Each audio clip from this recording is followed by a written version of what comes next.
Good afternoon, and welcome to today's seminar. Live your best life and know the tools to knock out prediabetes. My name is Micheline Cormier, and I'm a registered and licensed dietitian in the greater DC area. I have 20 years of field experience specializing in medical nutrition therapy and culinary nutrition.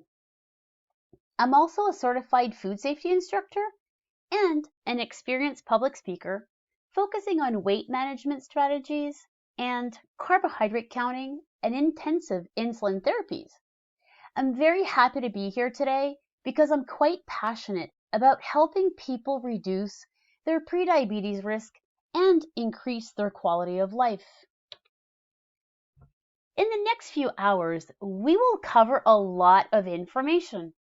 First, we'll define prediabetes and discuss the causes of this serious condition. Then, we'll look at statistics, as well as risk factors that increase your chances of getting prediabetes, before discussing health and financial reasons to make behavior change that reduce your risk of disease. Finally, we'll dive into lifestyle management.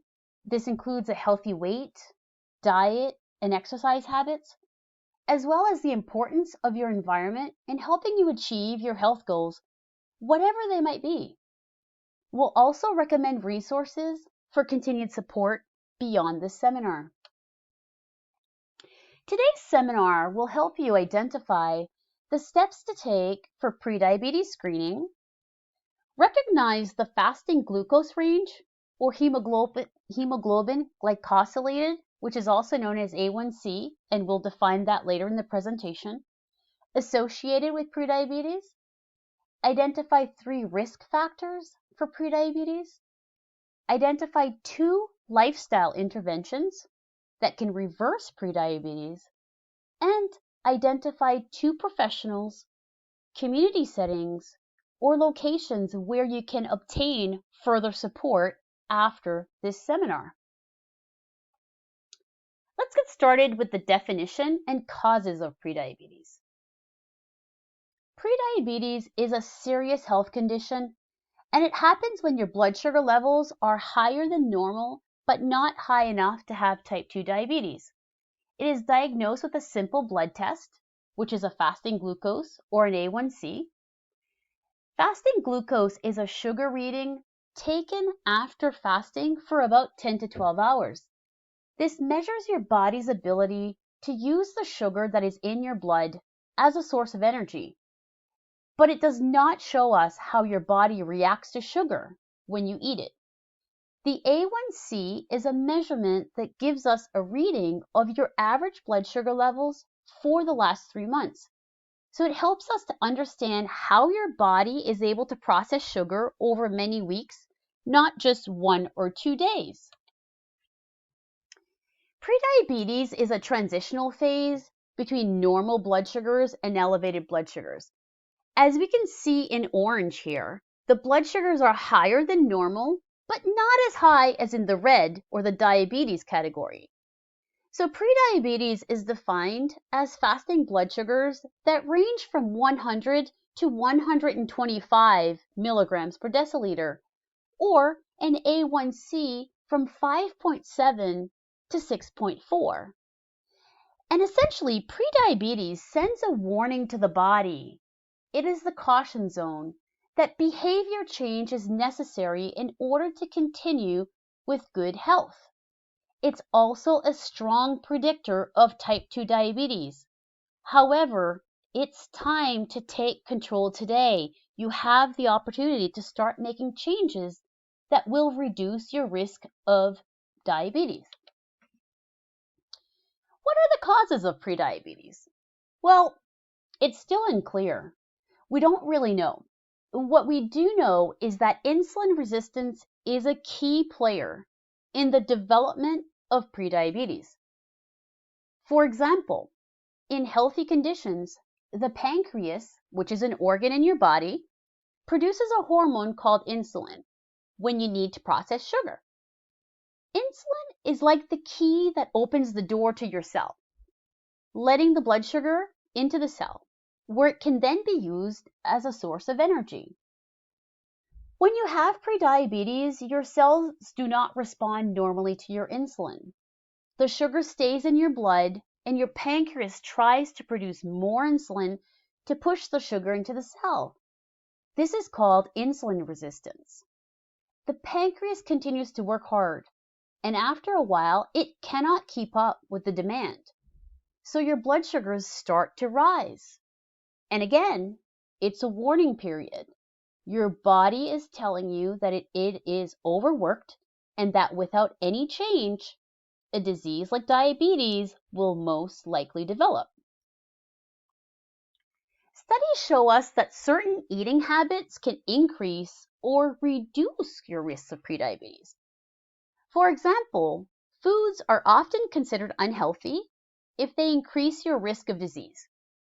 In this case, a diet that includes lots of the following foods is associated with a higher risk of prediabetes. So for example, if someone eats a lot of processed foods can be deli meats or anything instant like instant rice, potatoes, noodles. If people eat a lot of empty calories from fat like fried foods, French fries, fried chicken, or added sugars from candy, sweets, desserts, or drink soda. All those things are associated with an increased risk for prediabetes. Also, a diet that's high in eggs, red meats, or diet soft drinks. And if we eat too many onions, burgers, sausages, chips or snacks, or white breads, we increase our risk for prediabetes. And if we drink sugar-sweetened drinks like sodas, sweet teas, coffees, or frappes, we also increase our risk of prediabetes. On the other hand, some eating habits lower your risk of prediabetes. So diets that are plentiful with fruits, vegetables, legumes like beans, lentils, or peas, poultry or fish are associated with a lower risk for prediabetes. Now, we've talked about diet briefly, but we must keep in mind that our food intake alone might not explain our risk for prediabetes. Can anyone in the room guess how many adults in the US have prediabetes? 88 million American adults have prediabetes. That is 1 in 3 adults. So a third of everyone sitting in this room here essentially has prediabetes. The sad part is that 73,920,000 do not know that they are walking around with a serious health condition. That's 84% of the people that don't know that they have prediabetes. So what increases our chances of having prediabetes other than our diet? Well, certain risk factors increase our chances of having prediabetes. And if you have any of the factors on this slide, you have a higher risk of prediabetes. The more factors you have, the more likely you are to have prediabetes.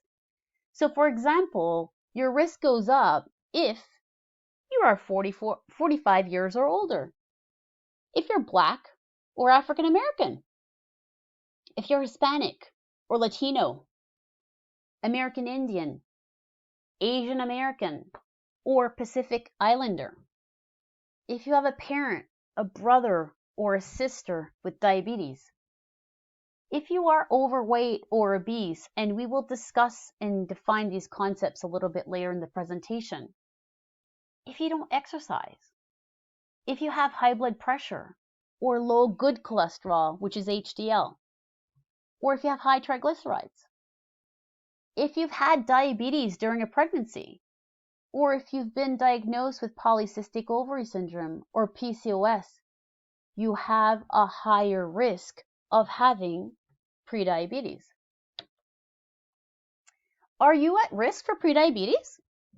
We are now going to pause the presentation for activity number 1, which will allow you to measure your prediabetes risk.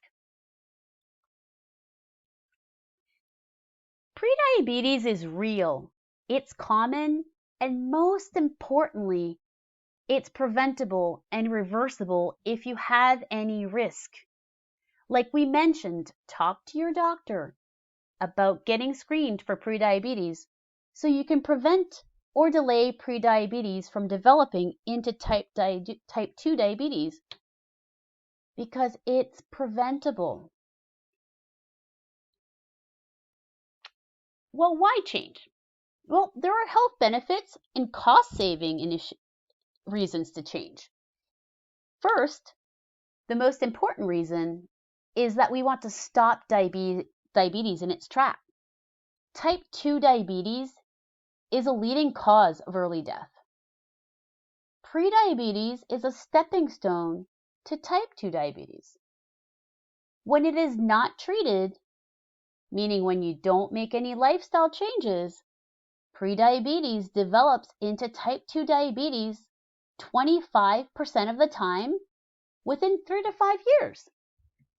And without any lifestyle change, 70% of prediabetics will develop a full-blown type 2 diabetes in their lifetime. So overall, it reduces the quality of your life, not to mention that it can shorten your life. Treating your prediabetes means that you're increasing the quality of your life. You might also be increasing your lifespan so that you have more time with your family and friends. And did you know that preventing diabetes could also help with your budget? Diabetes is very expensive. People with diabetes have medical expenses that are 230% higher than non-diabetics. So taking the steps to prevent diabetes today might mean that you could have more money in your pocket instead of spending it on medical bills or specialist appointments. Might be a win-win situation. Now that we've talked about why we want to change, how do we change? Well, let's look at healthy weight, how healthy weight reduces your risk of prediabetes. We'll also discuss how to have balanced meals by using simple and free tools like MyPlate. Then we'll review exercise recommendations for a healthy lifestyle and discuss the role of a healthy default and a healthy environment in achieving your health goals. Weight and body size can affect health. BMI, or body mass index, is a measure of your body size. The higher the BMI, the higher the risk for disease. So aim for a normal BMI.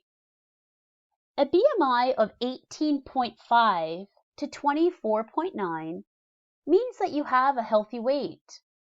If your BMI is 25 to 29.9, you are overweight, while you are considered to have obesity if your BMI is 30 to 30.9. I have provided you with additional resources in the handouts that tell you where you can calculate your individual BMI. The most important thing to remember is that the higher your BMI, the more likely you are to have prediabetes. So take the steps to bring yourself as close as possible to a normal BMI. This will not happen overnight.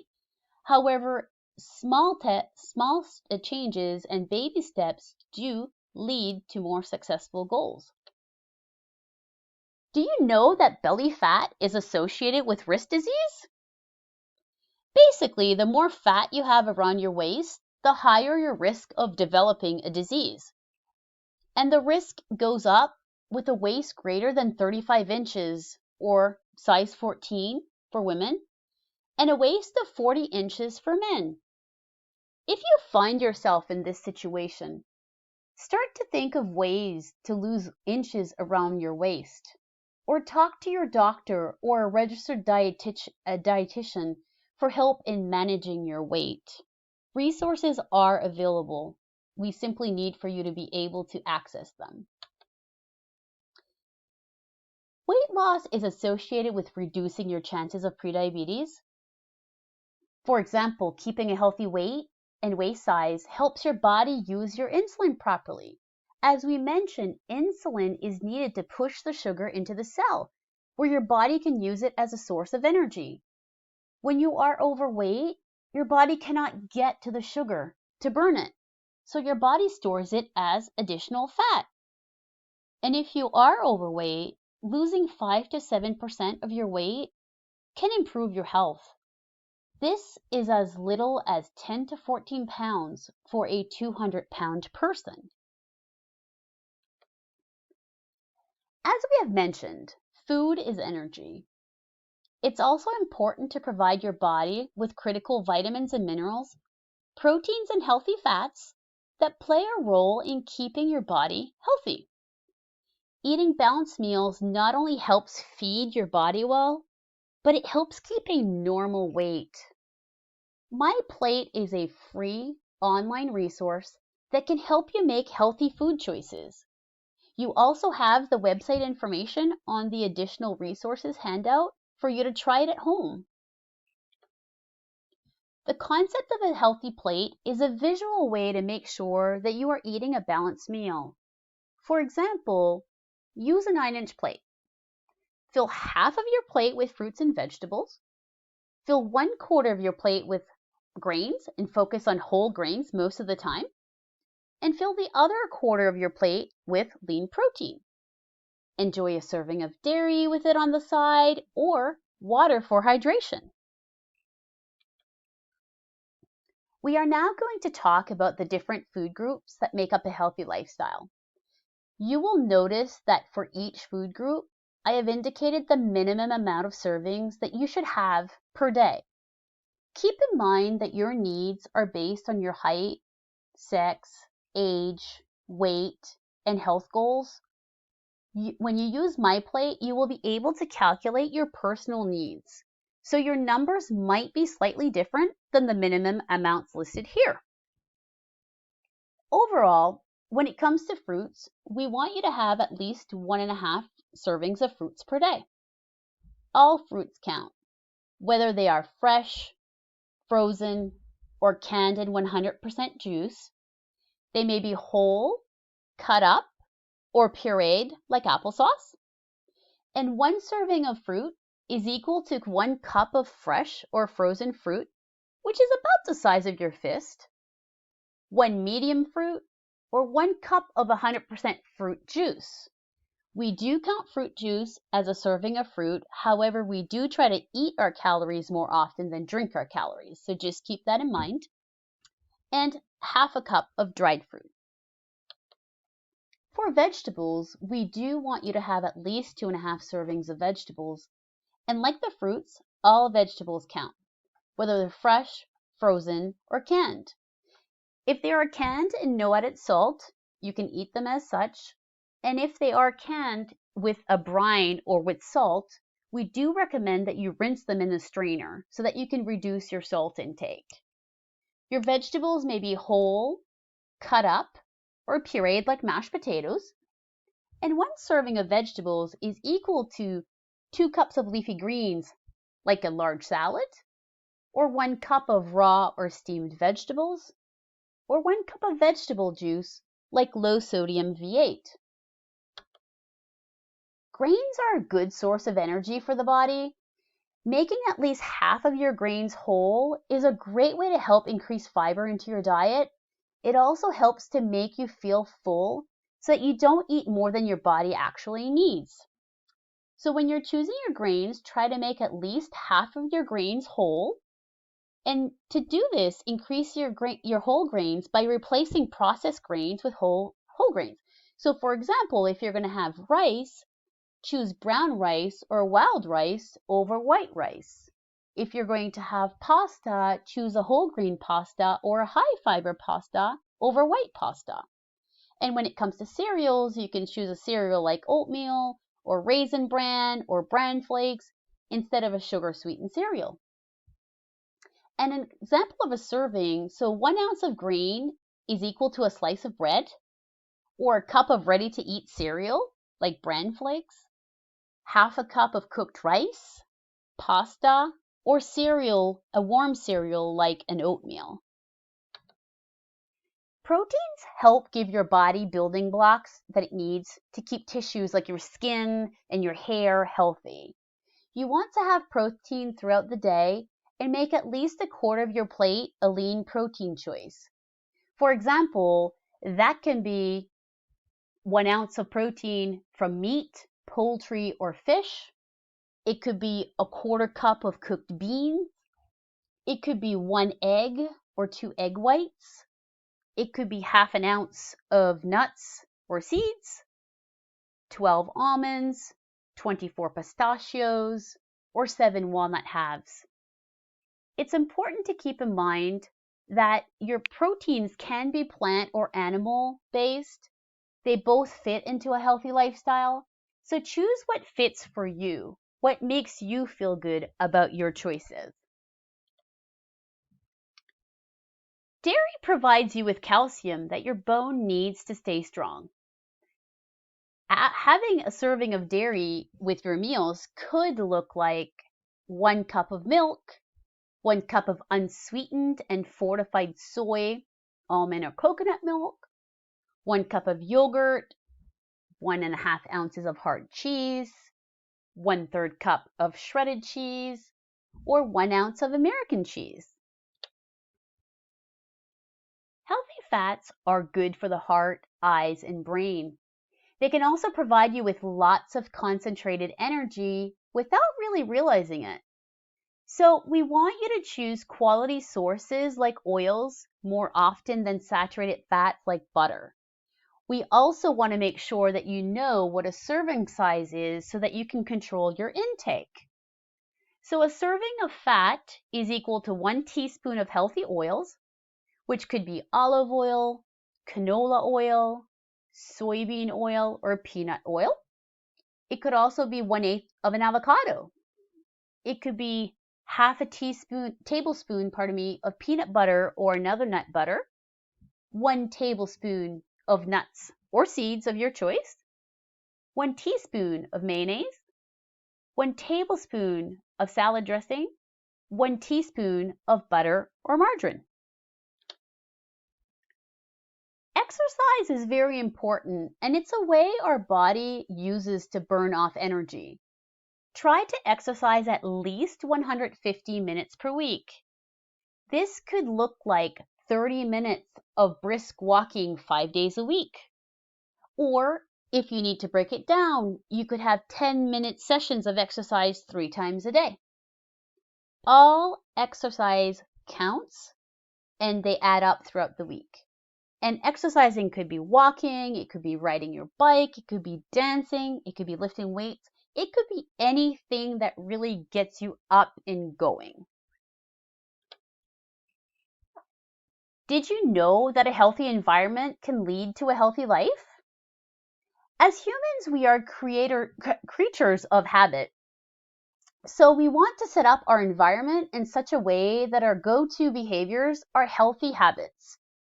Healthy defaults are easy and healthy choices we can make without having to think. For example, when we are tired, stressed, or upset, we already have the built-in mechanism to choose a healthy behavior.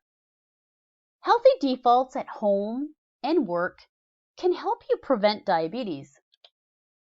We are now going to pause the presentation for activity number 2, where you will learn to create your own healthy defaults to reduce your risk of prediabetes. You all did such a great job at creating your own healthy defaults. Let's take a few minutes to review some common healthy defaults to reduce your risk of prediabetes. Essentially, stock your pantry with healthy foods, which are foods that help you reach your health goals. For example, keep low-fat dairy and healthy proteins in the fridge for when you are in a rush or in need of a snack. Keep cut-up vegetables and fruit in the refrigerator. It makes meal prepping much easier. You can also keep fruit on your counter in plain sight to help remind you to eat your fruit throughout the day. Keep pre-portioned snack or protein bars on hand for when you are on the go. They are convenient, energy controlled, and prevent you from getting too hungry. Keep a list of convenient, healthy foods so that when you are tired or stressed, you can easily remind yourself of the foods that keep you on track with your health goals. Plan a weekly menu. Well, this helps you stick to your plan and can help you save money. So win-win. Meal prep. Having leftovers or ready-to-eat foods on hand encourage you to eat at home more often than at the restaurant. And that can certainly help reduce added calories to your diet. Bring your lunch to work. It's a win-win. Save on calories and money. Focus on water instead of sugary beverages. And fill up on high in fiber foods. They help you stay full longer so that you only eat when you are hungry. Enter plant protein more often. They are packed with protein but have less calories. Swap butter with oils. It's good for the heart. Eat more seafood or chicken. It reduces your risk of prediabetes. And grocery shop when you are full and with a grocery list to limit your impulse buying. Look at restaurant menus ahead of time and pre-choose your meal to help reduce your stress when you're at the restaurant. And exercise is easier if you build it into your day. For example, take a walk during your lunch break. Park further away from the store and walk. And use the stairs at work instead of the elevators. Aim for exercise at least 5 days a week. Planning for 30 to 60 minutes of exercise daily will help you reach that goal. Do take time for self-care. Change is a process that takes time and hard work. It is important to be good to yourself. And hey, take up yoga. Study shows that it can help reduce stress and the waistline. Another win-win. A healthy environment rarely happens on its own. We need to work at it. So make a plan. Create your success. Pre-plan for obstacles so that when they do arise, you can overcome them more easily. Set goals. Make them smart, and we will do that shortly. Keep them in plain sight on the refrigerator, a mirror, or a desk to help you stay motivated with your plan. Goals can help you succeed. In order for them to work, they should be smart, meaning they should be specific. What do you want to accomplish? Keep it simple, sensible, and significant. Make them measurable. How much do you want to walk? How many pounds do you want to lose? How will you know when you've reached your goal? Make them achievable. Do I need to win the lottery to achieve this goal? How can I accomplish this goal? And they should be realistic. Can I even lose 20 pounds in 2 weeks? Start small. All the baby steps do add up and you will reach your goal. And make them timely. When will you achieve this goal? Will it be within the next 30 days, the next 6 months, or the next year? We will now pause the presentation for activity number 3, which will include goal setting to prevent prediabetes. In the end, the most important plan is the one that works for you. Different things will work for people. Find a plan that fits your life.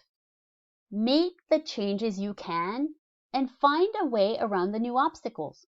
There might be challenges ahead, but be kind to yourself. Pat yourself on the back for making your health better. And ask for help. Your doctor, registered dietitian, community center, or food pantries can guide you to the right people for more resources. And as I've mentioned, the additional resources handout does have the website that can help you find a nutrition expert. It's as easy as typing in your zip code and you'll find someone within your area. I do hope that today's information has helped you think about simple changes that you can make to live your life and knock out prediabetes. We will now pause for activity number 4, which is Preventabetes Bingo. Wasn't that fun? You have definitely learned a lot today. It shows in your ability to play Preventabetes Bingo. Do you have any questions that you would like for me to answer today? I am more than happy to expand on any of the topics that we have covered.